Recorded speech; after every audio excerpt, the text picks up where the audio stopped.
Вообще, если без преувеличений, 90% всего рынка термопанелей это подделки. И даже сами производители этого не знают, не говоря уже о клиентах.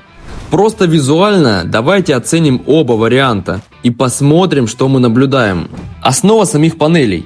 Крепеж, мостик холода и обо всем остальном ролики уже у нас есть. На оригинальной термопанели Archidekорус по горизонтали обязательно нужны мощные подложки, чтобы панель не гуляла и четко стыковалась с последующей, не нарушая кладку.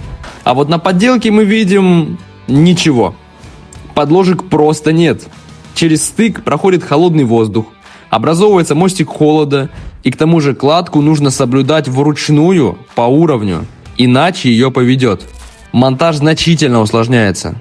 Вертикальная стыковка панелей также обязательно делается через мощный паз сверху и снизу. В подделке, естественно, лишь визуальная пародия. Я без эмоций не смогу рассказать об этих панелях, потому что знаю разницу.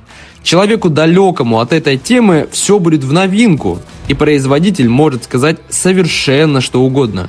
Будьте бдительными и не ведитесь на цену.